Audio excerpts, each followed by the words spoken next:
Bonjour, bonjour, bienvenue sur le plateau de Bâti Journal TV. Nous sommes à Batimat 2019 et nous allons nous intéresser à l'enveloppe du bâtiment, à l'enveloppe performante.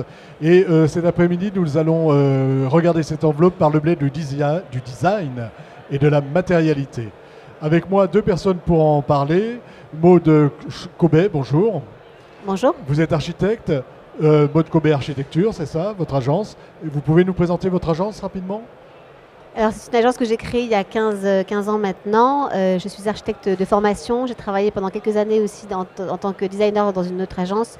Et donc, l'idée de l'agence est d'exprimer et d'explorer toutes les échelles, que ce soit du design d'intérieur ou de l'architecture. Voilà. On est à l'intérieur et à l'extérieur. On verra décloisonne que toutes ça les a son frontières. importance pour vous. À côté de vous, Monsieur Pascal Violot, bonjour. Bonjour. Vous êtes responsable prescription Tecnal. Une petite présentation de Tecnal. En deux mots, Tecnal est un gamiste, une société qui aujourd'hui produit des profilés accessoires et joints en aluminium pour permettre toute réalisation de façade, de menuiserie et tout élément de construction de l'enveloppe du bâtiment. Alors, je vais vous poser la même question à tous les deux. Quand on parle de design, de matérialité en façade, qu'est-ce que ça évoque pour vous? Qu'est-ce que ça évoque à l'architecte? Alors, ça évoque la matière à toute échelle, révéler le matériau le plus purement possible, de manière à ce que l'expression soit la plus absolue. Et je dirais, il faut sortir de tout décorum. L'idée, c'est d'exprimer vraiment la matière au premier plan. Et l'idée étant que la façade puisse perdurer et qu'elle passe ses effets de mode. Et que quand on passe devant un bâtiment, dans 10 ans, dans 20 ans et dans 100 ans, il soit toujours magique. Voilà, méfiance avec les effets de mode. Hein. Absolument. Design, mode, attention. Pour vous, qu'est-ce que ça évoque quand on parle de design et matérialité?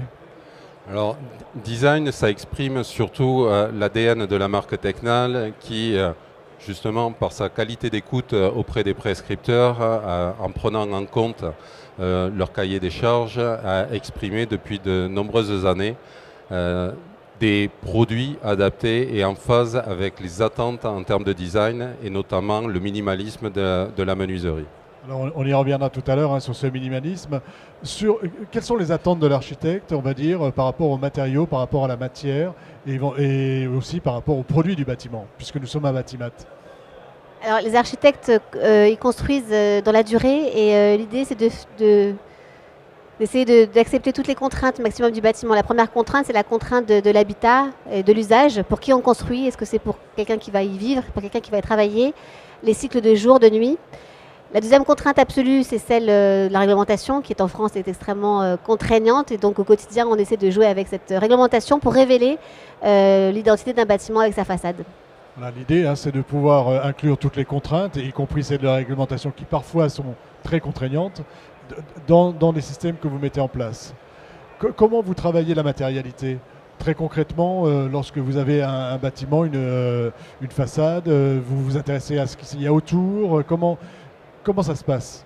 Alors oui, le contexte est extrêmement important. Construire en ville, construire à la campagne, construire près de la mer, construire à la montagne. On va parler d'écologie, d'environnement qui est effectivement quelque chose d'extrêmement important pour tout le monde. On va parler des cycles courts, on va essayer de trouver des matériaux les plus performants et les plus locaux possibles, donc le bois, le métal. On va parler de bas carbone, bâtiment bas carbone, et donc toutes ces contraintes-là, on va essayer de révéler une réponse la plus ad hoc possible. Alors on va voir après quelques exemples que vous nous avez apportés, très variés, très diversifiés. Sur les demandes des architectes aujourd'hui, quelles sont-elles par rapport justement à la façade rideau? Alors concernant la façade rideau, nous avons sur notre stand un produit qui est à peu près le reflet de ce qu'on nous demande majoritairement. Donc c'est beaucoup de transparence. Et j'ai l'habitude de dire, après 3 jours de présentation, c'est que faut-il qu'on aime ces architectes qui ont cette particularité de vouloir nous demander tellement de transparence qu'il faudrait en effacer l'aluminium qui est notre cœur de métier. Ils nous demandent beaucoup de grandes surfaces, beaucoup de verticalité en ce moment. Qu'est-ce qu'ils peuvent nous demander d'autre? Ils nous demandent beaucoup de fonctionnalités comme ça a été exprimé. Et dans cette verticalité, cette transparence, il nous faut limiter au maximum l'aluminium dans les surfaces intermédiaires. Voilà, ça c'est la difficulté. Et ça, vous confirmez que c'est vraiment une demande aujourd'hui, hein, de grands volumes verriers, de la transparence et de la Oui. finesse dans les profilés. Oui, décloisonner, c'est-à-dire rendre le plus immatériel possible. Et c'est vrai que le verre, il met en lumière un bâtiment, les connexions entre les heures de travail, les limites entre l'espace-temps, eh bien, elle est de plus en plus induite dans un monde très technologique. Et c'est vrai que le verre, eh bien, il permet d'être dedans, de travailler dehors et d'être l'impression d'être un petit peu partout. Voilà, d'où cette idée, hein, de travailler le design, la matérialité, intérieur, extérieur. Complètement. Je reviens un peu sur les fonctions techniques de façade qui ont des grands volumes verriers. Comment on les intègre? Comment ça se passe? Il y a la ventilation, il y a les protections solaires, enfin il y a pas mal de choses quand même qui rentrent en ligne de compte quand on fait des grands volumes comme ça. Alors effectivement, à un moment, la demande première, normalement sur une baie vitrée, c'est 3 fonctionnalités, c'est la vision, la lumière et la ventilation. Quand on veut porter des dimensions, pour illustrer, aujourd'hui on peut avoir des typologies de 1,20 m de large à 4 mètres de hauteur. Il est difficile de faire la partie ventilation avec un ouvrant de 4 mètres de hauteur par 1,20 m de large pour différentes raisons, jusqu'à la manipulation qui pourrait être particulièrement complexe. Donc en accord et en partage avec les concepteurs, l'architecte, on fait des propositions sur la séparation des fonctions d'une baie vitrée. On va, par exemple, pour la partie transparence, travailler simplement sur une partie fixe pour gérer la partie vision et lumière. Et on va traiter sur des surfaces beaucoup plus fines, beaucoup plus discrètes, voire dans des aspects tridimensionnels de la façade, gérer la partie ventilation qui sera partiellement cachée et beaucoup plus accessible à l'utilisateur. Et comme ça, on optimise chacune des performances d'une façade vitrée. Alors, on va partir sur des exemples. Vous nous avez apporté 3 exemples de façades que vous avez réalisées. Voici la première.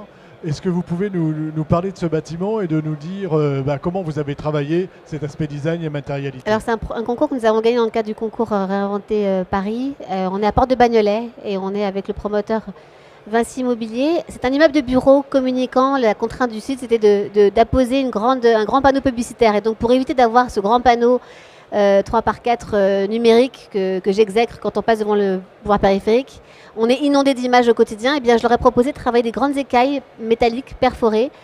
Derrière, il y a des grands châssis vitrés donc qui donnent à voir à l'intérieur et à l'extérieur. Et ces écailles métalliques perforées qui font 90 par 90, eh bien, elles ont pour certaines parties une inclusion en LED. Donc si vous passez l'image suivante, voilà, donc elle va venir s'exprimer le matin ou le soir quand la lumière descend. Et donc on va venir réinterpréter, comme à la manière d'une œuvre d'art, eh bien, une signature publicitaire. Donc ça devient plutôt une œuvre d'art plutôt qu'une publicité proprement dite. Voilà, donc là la matière est utilisée à des fins de communication, hein, mais on essaie de cacher un petit peu cet aspect communication. Exactement. Par un système de lumière et d'écailles. Donc la matière ici, c'est la lumière. La matière ici, c'est la lumière. Absolument. Deuxième exemple, un métal perforé. Alors là, on est sur un site à Paris, rue de Milan, donc un site assez sympathique dans un patrimoine haussmannien que nous aimons tous. On avait une façade en émalite qui était complètement désuée et donc on a déposé la façade et on a réinterprété avec ces grands vitrages toute hauteur. On est dans un immeuble de bureau, mais demain, on aimerait qu'il soit un hôtel ou un immeuble de logement classique. Et on est venu réinterpréter la pierre haussmannienne couleur naturelle avec ces grands panneaux métalliques perforés en forme de vague qui vont donner un premier filtre sur la façade. Un premier plan sur la façade. Exactement. Donc là, c'est la matière. Eh bien, c'est une matière, c'est du métal perforé. Métal perforé. Est-ce que ce sont des éléments qui sont fixes ou qui bougent? Ils sont fixes. Ils sont fixes. Mais la lumière étant mobile, elle génère des ombres, des effets d'ombre et de lumière très intéressantes à l'intérieur du bâtiment. Donc ça, c'est la matière métal, on va dire. Hein. Absolument. Et derrière, on a la menuiserie et le verre. Et le verre, absolument. Alors, le bâtiment suivant, c'est cette fois-ci la végétalisation. C'est un troisième exemple de projet que nous aimons travailler à l'agence. Donc on parlait de matière, la matière naturelle et la matière vivante qui est le végétal. Et donc le promoteur m'avait demandé de travailler, on est à Bruxelles, sur une façade métallique perforée. Et j'ai proposé, plutôt que de revenir créer un effet métallique qui peut être tristouné pour les gens qui vivent à l'intérieur du bâtiment, bien j'aurais proposé de venir créer un effet de façade végétalisée, donc avec ces chèvrefeuilles qui poussent avec le temps et qui va venir coloniser une structure classique de pergola métallique comme on peut trouver dans le sud de la France. Voilà, donc là, votre matière, elle est végétale, elle est vivante. Elle est vivante. Et elle bouge au fil voilà. au fil Et il a du fallu temps. du temps pour que ça pousse, mais ça a poussé et voilà l'image. Combien de temps pour avoir ce résultat? 5 ans. 5 ans.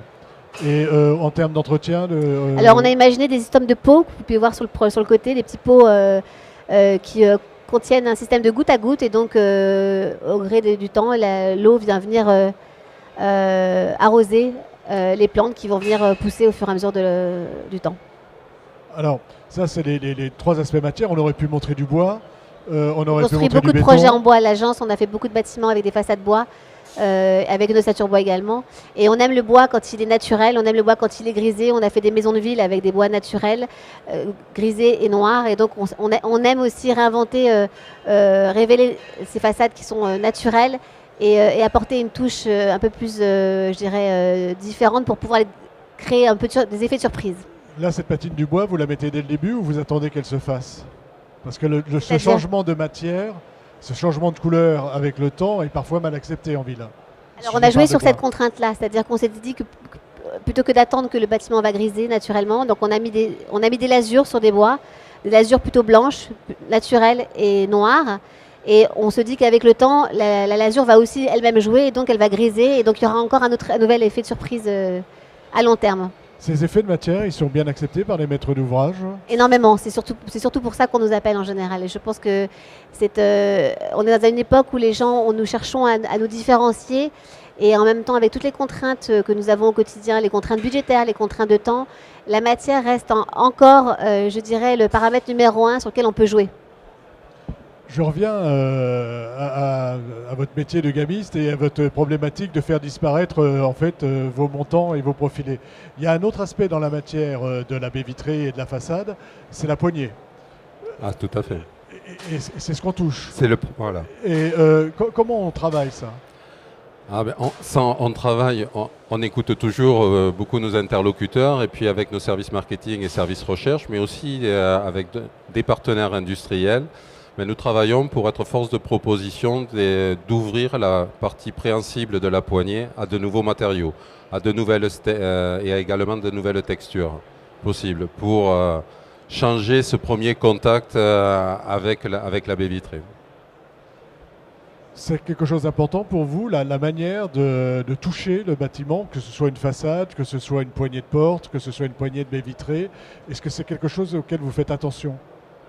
Complètement. Là, on parle d'échelle, on parle de l'échelle domestique et effectivement la poignée, la prévention, le premier contact qu'on peut avoir physique avec le bâtiment, ça passe par la poignée. Beaucoup de designers très connus s'y ont intéressés et oui, effectivement, il faut pousser, quitte à ce qu'un jour la poignée devienne dématérialisée. D'accord, donc encore pire pour vous.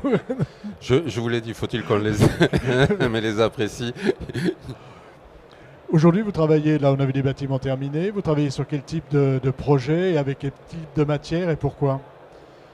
Alors on travaille à différentes échelles, on rénove des bâtiments, on crée du neuf, on fait des bâtiments, on crée des sièges sociaux et également on travaille beaucoup la notion de logement. Donc on est vraiment sur différents sujets. Je pense un bon architecte doit travailler sur différents sujets, ne doit pas être spécialisé dans un domaine mais doit être capable de répondre à toutes les questions. Absolument. On traite de la même manière une enveloppe pour un bâtiment tertiaire en termes de matérialité et de design que pour un bâtiment c'est une de excellente logement, question. sachant qu'aujourd'hui on apprécierait que des immeubles de bureaux puissent être réversibles. La réversibilité. Alors on y travaille énormément à l'agence. Oui. Voilà, comment on réfléchit à ça? Alors actuellement on est en train d'être challengé par beaucoup de maîtres d'ouvrage. Tant maître d'ouvrage privé que public sur des projets de réversibilité. C'est un sujet qui m'échappe parce que j'en ai fait mon diplôme de fin d'études quand j'étais étudiante. Et pour exemple, on travaille sur un bâtiment d'immeuble de bureau de 10 000 m² qui doit être réversible à terme en immeuble de logement. Donc encore hier, j'ai discuté avec des préventionnistes et avec des ingénieurs pour pouvoir imaginer la façade qui pourra être soit bureau, soit logement et vice-versa, sans qu'on ait à demain la déposer. Donc travailler cette façade pour qu'elle soit adaptée à tout. Adaptée à tout. Comment ça se passe du côté de vos produits? Parce que quand on fait des grands volumes verriers pour un immeuble de bureau, comment on le transforme? Est-ce qu'on pense à la réversibilité? Alors, très honnêtement, aujourd'hui on n'y pense pas, ce n'était pas le cœur de la demande, mais ça devient potentiellement une préoccupation et ça doit être travaillé en amont sur le projet. Mais ces produits aluminium peuvent intégrer des nouvelles fonctionnalités, notamment au travers du vitrage, des vitrages avec des capacités opacifiantes qui aujourd'hui ne sont pas mises en œuvre. Mais ça pourrait être partiellement un début de réponse puisque les attentes effectivement ne sont pas les mêmes entre du tertiaire et du résidentiel. La prochaine étape pour vous au niveau du design, c'est quoi? Vous la sentez comment? Alors j'espère ne pas trop dématérialiser la façade. Non, et nous dématérialiser l'architecture en conséquence. Voilà, tout à fait. Non, en termes de design, il peut y avoir plein de pistes qui peuvent s'ouvrir. Je ne peux pas m'empêcher de penser à une nouvelle innovation que l'on présente cette année, qui est une façade de plus et moins, mais au-delà de ça, c'est une façade avec des petites lamelles qui rendent la façade vivante dans ses parties opaques et sur laquelle on prouve de ce mouvement qui est lié au vent, à la pluie, au passage routier, au pied de ce bâtiment. Et tout ce mouvement va être transformé en énergie pour accompagner le bâtiment dans son consommation énergétique. Mais par contre, en termes de design, ça peut profondément changer l'aspect. L'aspect du bâtiment, un bâtiment changeant et lorsqu'il change, il produit l'énergie vivant. Et il produit de l'énergie en même temps. Voilà. C'est pour quand ça? C'est le principe de Tecnal, tous les 2 ans, de présenter une innovation. L'expression n'est peut-être pas belle, c'est on jette un peu un pavé au milieu de la mare et on regarde ce qui se passe. Et au terme de la semaine écoulée, on saura si on débriefera, chacun renverra les messages transmis par les visiteurs et nous déciderons de la marche à suivre. Il n'y a pas obligation de prendre l'intégralité de la proposition qui a été mise sur le stand, mais peut-être prendre ne serait-ce qu'une idée, mais qui des fois peuvent déboucher sur de grandes choses. C'est ce genre de projet que vous attendez d'un industriel, par exemple? Qu'est-ce que vous attendez, vous, en termes de matière, en termes de matériaux et de produits bâtiments? Qu'est-ce qui vous manque? Je trouve qu'on est dans une époque extrêmement intéressante où on teste de plus en plus. La recherche et développement dans les entreprises est de plus intéressante. Et en tant qu'architecte, je pousse le décloisonnement aussi entre les industriels et les architectes. C'est-à-dire qu'on doit travailler main dans la main. Les bureaux d'études suivent. Mais je pense que dans le processus de création d'un bâtiment, de plus en plus, il serait bon pour mettre en exergue au mieux la matière de travailler ce niveau de recherche et développement en direct. Un travail en direct, un appel du pied. Je partage totalement. Je crois qu'aujourd'hui, le rôle d'un industriel n'est pas d'arriver avec une solution et de dire voilà la solution, madame l'architecte, de votre projet. Je pense que ce temps est révolu. On est plus dans une démarche, c'est pour ça que je n'ai de cesse de parler d'écoute et de travail collaboratif. Il faut écouter, comprendre, construire le cahier des charges. Il faut négocier, savoir dire non. Et vice-versa, c'est-à-dire qu'on est capable aussi d'être à l'écoute. Mais bien sûr, c'est évident. Voilà. Et ça, c'est vraiment, je pense qu'on est d'accord, c'est vraiment l'avenir. C'est l'avenir et pour des façades qui durent et qui ne se démodent pas. Merci d'être venu sur le plateau de Bâti Journal TV pour nous parler d'enveloppe performante et de design et de matérialité en façade. Une émission comme toutes celles que nous réalisons ici à retrouver sur notre site internet Bâti Journal TV. Merci à vous d'être venu jusque-là.